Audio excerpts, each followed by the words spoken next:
And we are live, ladies and gentlemen. We are live. Let me make sure that I've got my volume up. I have no idea if that actually has anything to do with anything, but what the hey. We are here. It is Sunday night. It is Sunday night, and my lovely neighbors who are right over there, Mary and RJ, they're having a little get together, and they've got a little fire going, and the smoke is blowing right into my house. But I love the sound of the little kids running up and down the driveway. Just everything is totally fascinating to them. So I had a wonderful afternoon doing the September entries for my late sister Elizabeth's journals. She wrote every morning, or not every morning, but many mornings from like 4:30 in the morning to 6:30. And it's incredible, her writing, because these are just, stream of consciousness. And they're amazing essays. Not all of them. Some days she's just talking about running the weed whacker, but boy, in September she gets really philosophical, and there's a lot of death in the insect world in particular. So if you're into insect death and great writing, I urge you to subscribe to Elizabeth Hunter on Substack. It's free. It's totally free. You get all the content. It's great. If you feel like donating, wonderful. At the end of the year, we give money to the monarch butterflies and to hospice and the various organizations that it really believed in. But if you just Google Elizabeth Hunter Bandana Journal, you will get the Substack, and you can subscribe. Anyway, she wrote a beautiful thing about September coming that has just haunted me this afternoon. And then, ladies and gentlemen, later in the month, she stays up late and watches a monarch butterfly metamorphose from caterpillar to chrysalis, and that is an extraordinary bit of writing. So I urge you, if you are not already a subscriber to the Bandana Journal, to subscribe. Now, tonight's liberal snowplowing do-gooder beneficiary is the Save the Manitee Club. I kind of love the name Save the Manitee Club because, Tony, you look, it's hotter than hell in Wisconsin. Oh, you should be here. It's beautiful here. It's lovely here. It's like 72 degrees and nice. Anyway, I'm sorry it's hotter than hell in Wisconsin. Anyway, this morning, Betty Sue and I were talking and saying, who should the liberal snowplowers benefit tonight? And we thought, why not the manatees? Because it's not nice for the manatees right now down in Florida with the ocean being like hot soup. That's not good for a gentle sea cow. So we discovered that there is a organization called Save the Manatee Club, singular, Save the Manatee, one particular manatee apparently. And it's also a club, which I really like. But it's got 4 stars from Charity Navigator and 96% approval rating, whatever that is. So we raised a few $100s for them, and I thank you all very much.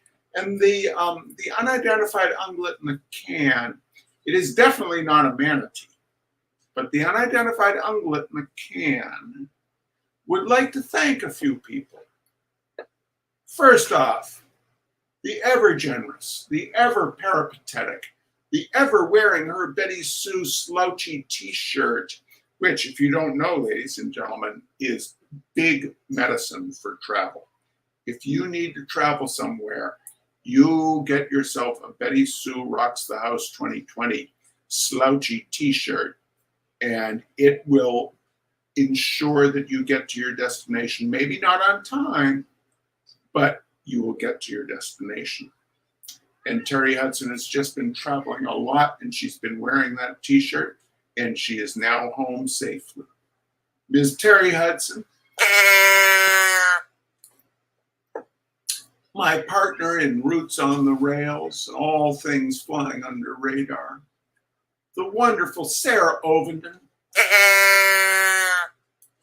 out there in Omaha, Nebraska, out there in Omaha, where today on Facebook, they had a new portrait, and it looked like he was being a pilot, but in the background, it looked like he was in a dome car. It was very strange, but he is a loyal friend to the liberal snowplowing do-gooders, Mr. John Wilhelm. Oh, a painting friend. Not only the wonderful Catherine Fisher, but also the inimitable Katie Smith, Miss Sherry Michelson, Miss Gail Havens, my good friend out there keeping the peace between Tess, her cat, and Fergus, her corgi dog, who means well, I think it's a corgi, who means well but irritates Tess and buries things in strange places out there in Taos, New Mexico. Ms. Meg Miser. Oh, and in Pittsburgh, Pennsylvania. In Pittsburgh, Pennsylvania, where all of a sudden houses explode. Houses explode with no warning whatsoever. With no warning whatsoever. But if he was able, he would give warning. He would give warning as he looks down from above. A very, very, very, very, very tall cousin, the great Nat Hunter, and his wonderful wife, Elise. Thank you all so much. We saved at least one manatee tonight. At least one manatee. And if you have not yet given to the manatees, just go to my Facebook page and you'll see the link. You want to save a manatee. Oh, the huge manatees. Oh, the huge manatees. All right. Hi, Martha. Yes, indeed, the very tall cousin. Okay, so John Wilhelm says he was occupying the co-pilot seat of a 1929 aircraft. Yeah, because you said we have many choices. We have many choices as an airplane reference. So, and also the headphones were kind of a giveaway that it was an airplane, but it still looked like a dome car, and it looked like people down in the Silver Splendor in the background. Anyway, we have two readings tonight, ladies and gentlemen, two readings by the great Robert Benchley. The first is East, West, Home is Best. Now, in case your apartment or house has begun to pall on you, and you're getting sick of the same old molding and the same old windows every day, just notify an agent that they may bring people around to look the place over for rental. You'll want to stay then, just out of spite. People who are doing what is known as looking at an apartment are unpleasant people in the very nature of things. They're passing judgment on a place in which you have, for better or for worse, been living for some time. That is an insult right there. In the first place, they always come to look. When you are in your bare feet or have half your face covered in lather, you may have thought that you kept the place fairly tidy, but the minute the lookers come in the door, it takes on, even in your own eyes, the appearance of a house in one of William Faulkner's novels, where poor mountain whites have been inbreeding and cooking pork chops.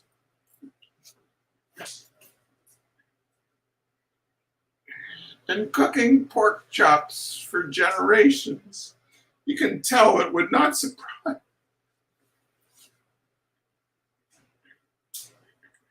you. You can tell it would not surprise them one bit to see an old sheep stagger out of a corner. Then they begin. You try to pay no attention and to give them the run of the place by themselves, but you hear them whispering, or you see them exchanging glances. It's those glances that really get your back up. Whatever you may pretend to be doing when they are looking, and it usually is something suspicious, like winding your watch or patting down sofa cushions which do not need patting, you're burning up as you go through those motions. I suppose this is the dining room, the woman says. She supposes. She supposes it's the dining room. It's got a dining room table and chairs and a sideboard in it, hasn't it?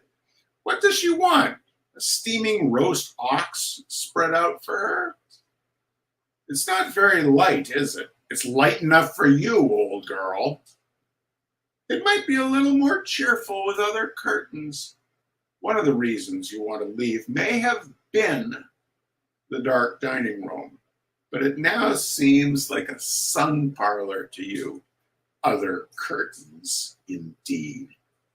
Then they pass into the kitchen, where they think they are out of earshot. Helma would never work here, I know. And who is Helma to refuse to work in your kitchen? Better cooks than Helma have managed to whip themselves into working there.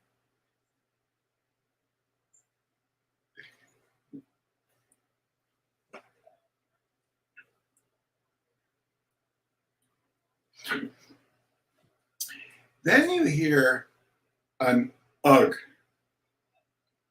No remark, just an ugh. There's certainly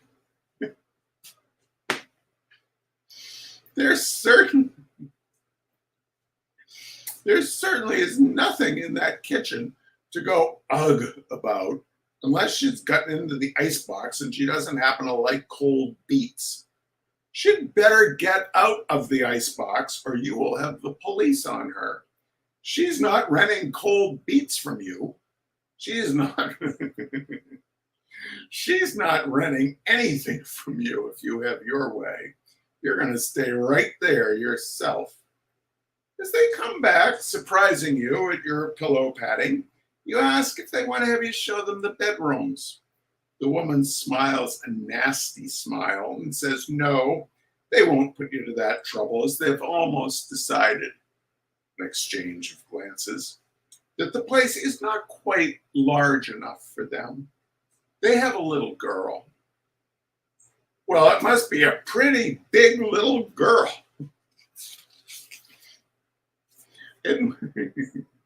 It must be a pretty big little girl to crowd them in a place this size. Pretty big and pretty disagreeable. So they leave with polite remarks, which do not fool you for 1 minute. And you come back into that dear little nest that you call home. And you're going to call home for at least another year, God willing. But you do take a look into the kitchen to see what that ugh is for. That's the end of our first reading tonight, ladies and gentlemen. Second reading tonight. You, Mr. Grown-Up. These are both from my 10 years in a quandary and how they grew. One of the definitive Benchley compilations. There are many definitive Benchley compilations, most of which have pretty much the same essays in all of them.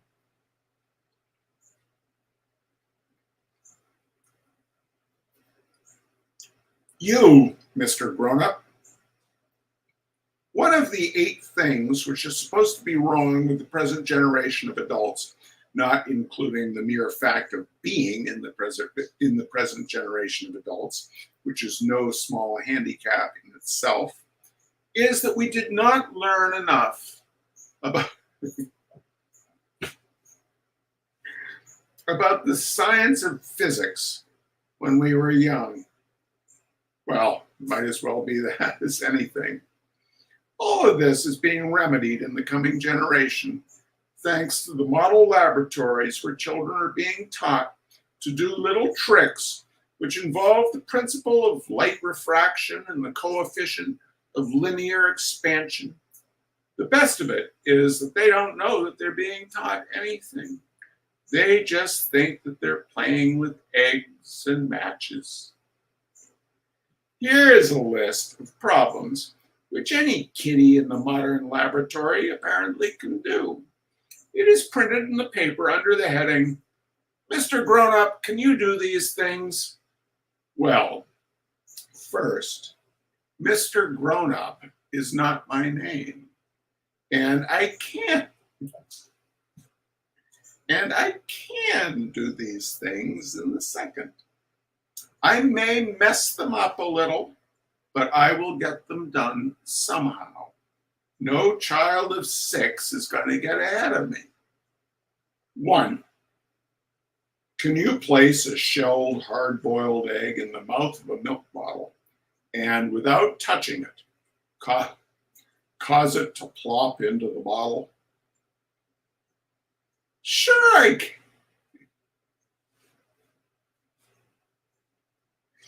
Sure I can. I haven't figured it out yet, but I'll do it if I have to use a robin's egg. You hadn't thought of that, had you, Mr. 6-year-old? 2. Tell why a stick placed in water at an angle appears to be bent at the surface. Well, what makes you think it does? That's telling them, huh? 3.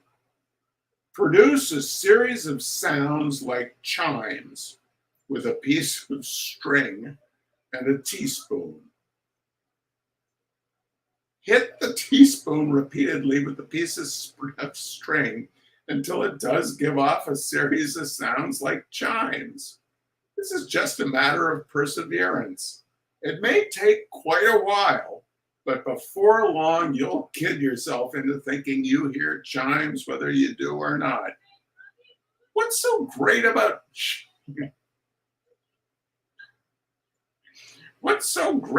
chimes anyway? 4. Make innumerable images of one object with 2 mirrors. Oh, that's easy.